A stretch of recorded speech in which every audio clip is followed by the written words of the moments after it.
Top quality और consistent performance के लिए सिर्फ सिल्वर पंप नाम याद रखना। ಜೊತೆಗೆ ಈ ವಿಚಾರದಲ್ಲಿ ಎರಡೂ ಸರ್ಕಾರಗಳು ಸಾಕಷ್ಟು ನಿರ್ಲಕ್ಷ್ಯವನ್ನು ವಹಿಸುತ್ತೆ. ಅದರಲ್ಲಿ ಪ್ರಮುಖವಾಗಿ ಸಂಸದರು ಯಾವುದೇ ರೀತಿಯಾದಂತಹ ಧ್ವನಿಯನ್ನ ಎತ್ತಿಲ್ಲ ಅನ್ನುವಂತ ನೋಡಿ 2-3 ಸಲ ನಾನು ಅದು ಪ್ರಯತ್ನ ಮಾಡಿದ್ದೇನೆ ಪಾರ್ಲಿಮೆಂಟಲ್ಲಿ ರೇಸ್ ಮಾಡಲಿಕ್ಕೆ. ಇವನ್ನು ಮೊನ್ನೆನೂ ಸದ್ಯಕ್ಕೆ ಪಾರ್ಲಿಮೆಂಟಲ್ಲಿ ರೇಸ್ ಮಾಡಲಿಕ್ಕೆ 0 ಅವರ್ನಲ್ಲಿ ಕಳಿಸಿದ್ದೆ ನಾನು ಮ್ಯಾಟ್ರು. ಅದು ರೀಚ್ ಆಗಲಿಲ್ಲ.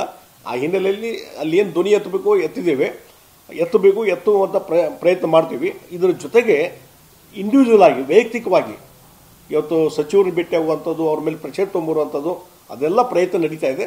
ಅದಕ್ಕಾಗಿ ಗೋವಾ ಮುಖ್ಯಮಂತ್ರಿ, ಗೋವಾದ ಒಬ್ಬ ಜವಾಬ್ದಾರಿ ಮುಖ್ಯಮಂತ್ರಿಯಾಗಿ ಸಾವಂತ್ ಅವರು ಅಲ್ಲಿ ತಮ್ಮ ಸದನದಲ್ಲಿ ನಿಮ್ಮ ಹಕ್ಕು ಬಾಧ್ಯತೆಗಳ ಬಗ್ಗೆ ಮಾತಾಡಲಿ, ನಿಮ್ಮ ಆದಾಯ ಬಗ್ಗೆ ನಮ್ಮ ಹಕ್ಕು ಐತಿ, ಮತ್ತೊಂದು ಐತಿ, ಎಲ್ಲ ಕೋರ್ಟಲ್ಲಿ ಫೈಟ್ ಮಾಡಿರಿ, ಟ್ರಿಬ್ಯುನಲ್ನಲ್ಲಿ ಫೈಟ್ ಮಾಡಿರಿ.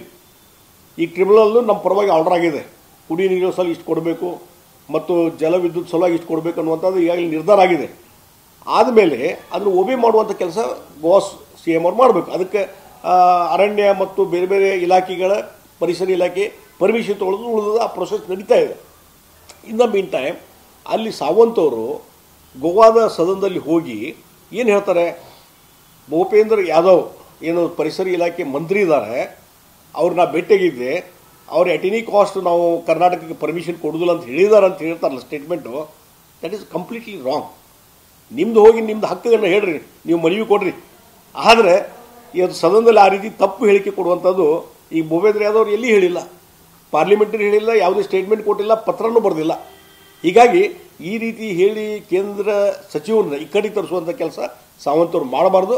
ಮತ್ತು ಈ ಹೇಳಿಕೆ ಇದಲ್ಲ ಅದನ್ನು ಖಂಡಿಸ್ತಾ ಇದ್ದೇನೆ, ಸಾವಂತರ ಹೇಳಿಕೆಯನ್ನು.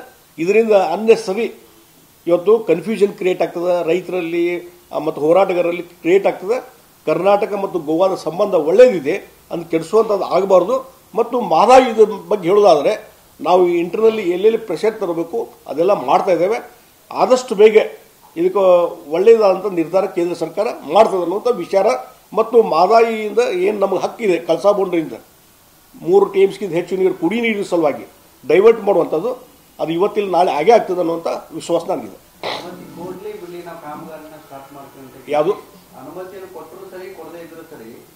ಅದಕ್ಕೆ ನೋಡ್ರಿ, ಅದಕ್ಕೆ ನಾವು DK ಶಿವಕುಮಾರ್ ಆ ರೀತಿ ಹೇಳಿದ ಮೇಲೆ ಅದಕ್ಕೆ ಬದ್ಧ ಇರಬೇಕು. ನಾವೇನು ಬೇಡ ಅನ್ನೋದಿಲ್ಲ. ನಿಮ್ಗೆ ಯಾರು ಬೇಡ ಅಂದರು ಕೆಲಸ ಮಾಡಲಿಕ್ಕೆ? ಒಂದು ಪ್ರೊಸೀಜರ್ ಇವೆಲ್ಲ ಇದ್ದಾವೆ. ಅದನ್ನು ಮೀರಿನೂ ಮಾಡ್ತಿದ್ರೆ ನಮ್ದೇನು ನಾವೇನು ಅಬ್ಜೆಕ್ಷನ್ ಮಾಡೋದಿಲ್ಲ. ನಮ್ಮ ರಾಜ್ಯದಲ್ಲಿರುವಂಥ ನೆಲದಲ್ಲಿ, ನಮ್ಮ ರಾಜ್ಯದಲ್ಲಿರುವಂಥ ಹರಿಯುವಂಥ ನೀರನ್ನು ನಮ್ಮಷ್ಟು ನಾವು ಡೈವರ್ಟ್ ಮಾಡ್ಕೊಳ್ಳೋಕ್ಕೂ ಏನಿಲ್ಲ. ಆ DK ಶಿವಕುಮಾರ್ ಹೇಳ್ಯಾರಲ್ಲ, ಓಕೆ ಮಾಡಿಬಿಡ್ರಿ, ಯಾರು ಬೇಡ ಅಂತಾರೆ, ಮಾಡಿ.